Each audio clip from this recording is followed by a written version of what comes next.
Bismillahirrahmanirrahim. Assalamualaikum warahmatullahi wabarakatuh. Alhamdulillahirabbil alamin wa bihi nasta'inu ala umuri dunya waddin. Wassalatu wassalamu ala asyrofil anbiya'i wal mursalin sayyidina wa maulana Muhammad wa ala alihi wa sahbihi wa sallim ajmain, amma ba'du. Yang terhormat Kiai Haji Muhammad Idris Jamaluddin beserta ibunya Yang Haja Muhyiddin Falasifah selaku pengasuh Pondok Pesantren Al-Muhyiddin Putri. Yang saya hormati Ibu Khairatul Idawati dan Bapak Hanifuddin selaku pembuat gerakan Pasti Aksi Literasi. Yang saya hormati juga Bapak Mudir Madrasah Pondok Al-Muhyiddin Putri, yakni Bapak Ahmad Nidomi. Yang saya sayangi kedua orang tua saya, dan tak lupa teman-teman seperjuangan. Oke. Di sini tema kali ini saya akan membahas tentang menjauhi istri, ya, tentang menjauhi istri dalam keadaan haid. Menjauhi istri dalam keadaan haid, ya. Berdasarkan firman-Nya Allah Quran surat Al-Baqarah ayat 222 dan 223 yang berbunyi wa yas'alunaka 'anil mahid qul huwa adam fa'tazilun nisaa fil mahidi wa la taqrabuhunna hatta yatahurun fa idza tatahharna fa'tuhunna min haitsu amarakumullah innallaha yuhibbut tawwabin wa yuhibbul mutatahhirin nisaukum harthul lakum ila akhirih al-ayah. Ini makna globalnya. Itu menjelaskan bahwasanya makna global, ya. Mereka itu bertanya kepada Muhammad, wahai Muhammad, tentang menggauli istri pada saat melakukan haid. Pada saat haid, istrinya itu dalam keadaan haid. Apakah para laki-laki itu boleh menggauli? Bolehkah atau dilarang? Nah, terus katakanlah wahai Muhammad bahwasanya darah haid itu adalah darah yang kotor. Sehingga jika si suami itu menggauli istrinya saat dalam keadaan haid, maka suaminya akan ikut kotor juga, gitu. Maka janganlah kalian itu menggauli istri-istri kalian, jauhilah. Fa'tazilun nisaa fil mahid, jauhilah istri-istri kalian dalam keadaan haid. Tuh. Sehingga hatta yatahurun, sehingga mereka itu suci dari haidnya.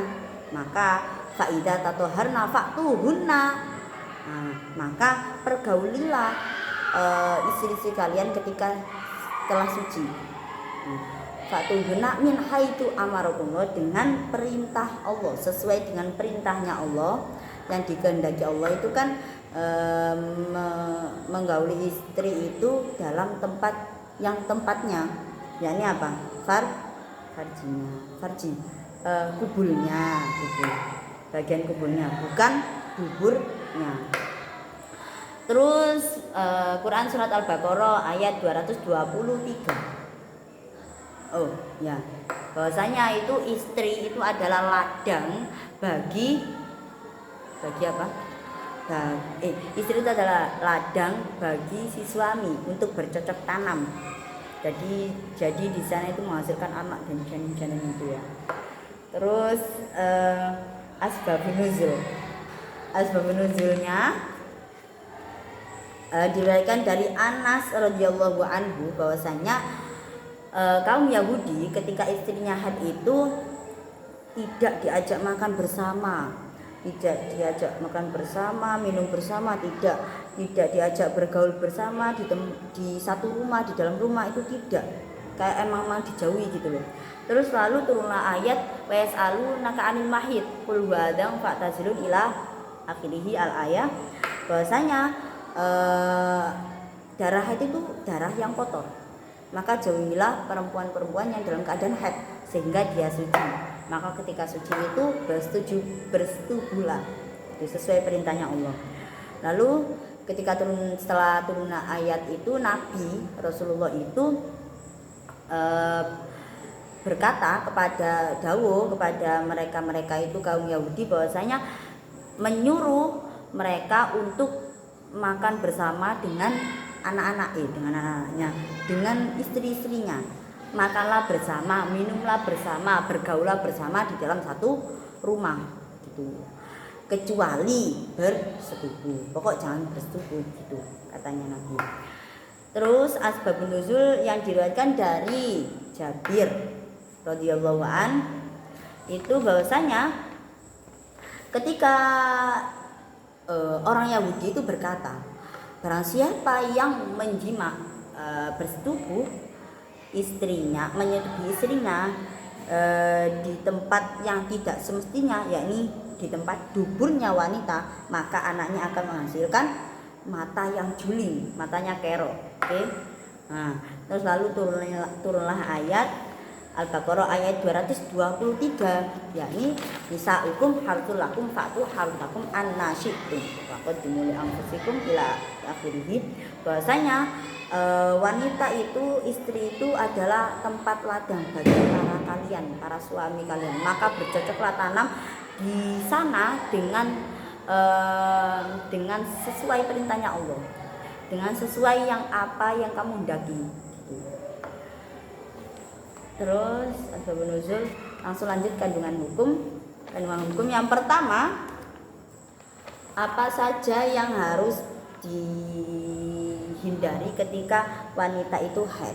Yang beberapa pendapat, ada 3 pendapat. Yang pertama Ibnu Abbas dan Ubaidah As-Silmi bahwasanya apa yang harus dihindari itu seluruh tubuhnya perempuan itu, berarti spesifik orangnya, semua itu dijauhi. Orangnya itu karena berteguh dengan dasarnya firman-Nya Allah itu fa'tazilun nisaa fil mahid, maka jauhilah perempuan yang sedang haid. Berarti kan otomatis semuanya. Tapi pendapat ini tidak didukung oleh Al-Qurtubi. Maksudnya kayak janggal gitu ya. Terus pendapat yang kedua Abu Hanifah dan Imam Malik. Abu Hanifah dan Imam Malik. Bahasanya apa yang harus dihindari itu, dijauhi itu antara pusar sampai lututnya perempuan. Karena apa? Karena hadisnya karena hadis yang diriwayatkan oleh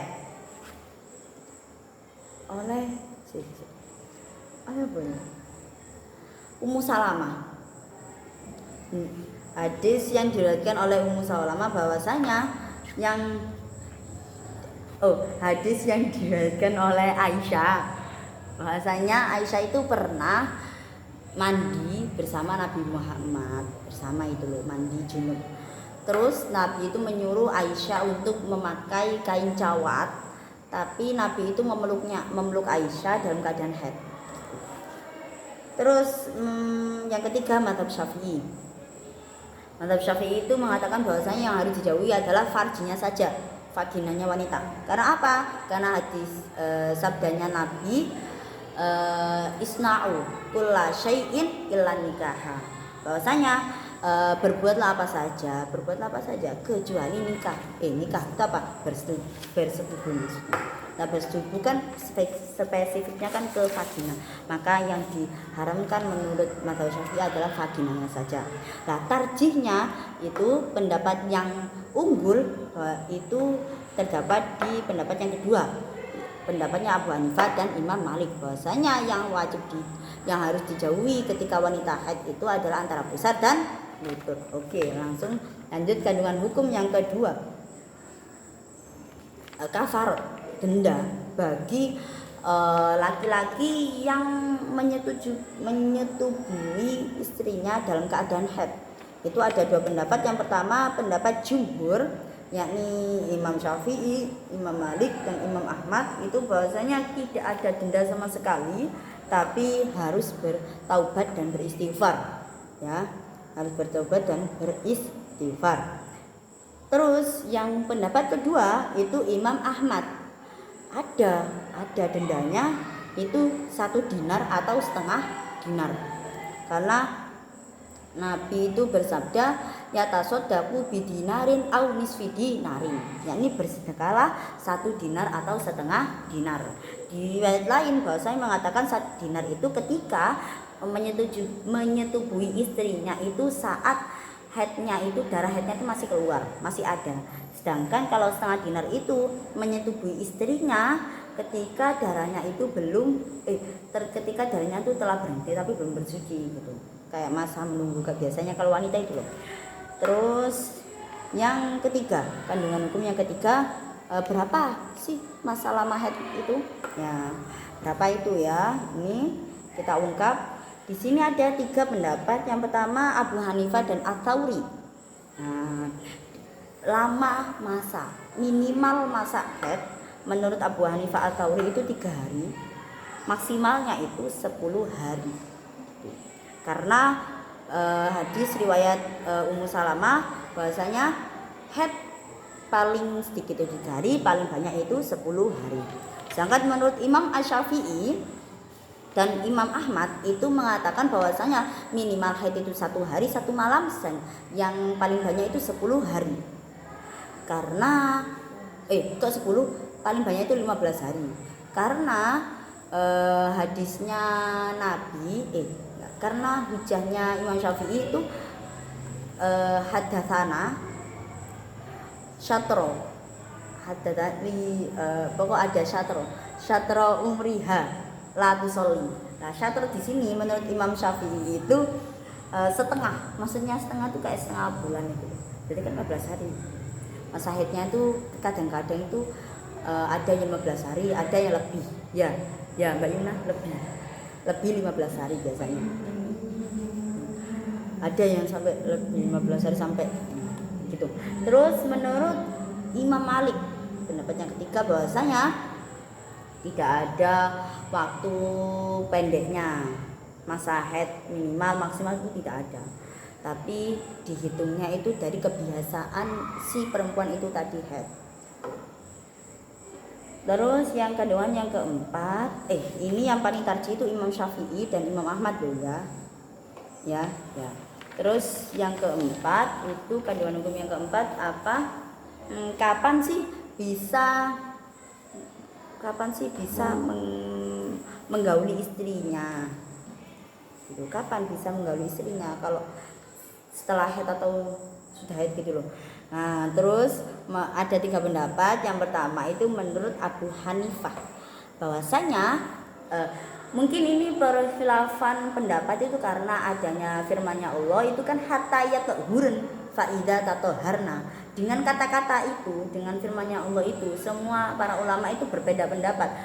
Hurun di sini itu maksudnya apa? Toharna itu maksudnya gimana? Nah, itu berbeda. Makanya perkhilafan ulama pendapat. Yang pertama Abu Hanifah pendapatnya hurun ya hatta yatahurun fa idza tatahharna itu maksudnya suci.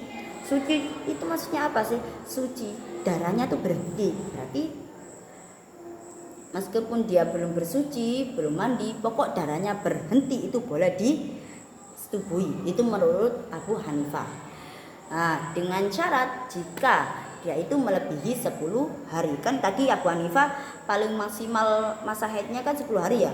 Pokok kalau 10 hari melebihi 10 hari kok dia belum bersuci, mandi, pokok darahnya telah berhenti, maka boleh disetubui. Nah, terus menurut mayoritas ulama itu bahwasanya mengatakan suci di sana itu maksudnya ya mandi gitu loh, ya mandi siram-siram kayak mandi besar gitu loh. Bukan hanya berhenti saja, ya berhenti maksudnya, bukan mandi kayak biasanya, berhenti darahnya terus suci, ya, kayak sucian gitu. Menurut mayoritas ulama. Terus menurut Tawus dan Mujahid bahwasanya suci di sini maksudnya ya farjinya tuh hanya dibilas saja terus langsung berwudu. Meskipun itu belum berhenti atau tidak berhenti, belum berhenti atau sudah berhenti, belum berhenti atau belum berhenti, berhenti. Nah, itu tuh maksudnya pokok farjinya dibilas terus berwudu itu boleh. nggak masuk akal. Terus tapi yang ngawur. Terus mayoritas ulama tarjinya itu pendapat mayoritas ulama. Karena apa? Di akhir penggalan ayat 222 itu innallaha yuhibbut tawwabin wa yuhibbul mutatahhirin. Bahwasanya Allah itu mencintai orang-orang, menyukai orang-orang yang suci. Mensucikan kan suci. Hatta yatahurun dikaitkan suci berarti kan suci dari haid itu dengan bersuci mandi. Itu. Terus hukum yang kelima itu bahwasanya wanita yang ketika haid itu apa saja yang harus dijauhi oleh wanita. Itu yang pertama sholat, puasa. Apa itu lagi? Puasa. Kalau sholat itu tidak perlu diqodho. Kalau puasa itu wajib diqodho, tapi puasa Ramadan ya, bukan puasa sunnah. Terus masuk masjid itu tidak boleh, takutnya itu berebes-berebes darahnya. Terus menyentuh mushaf aja gak boleh, apalagi membaca gitu, apalagi membawa gak boleh.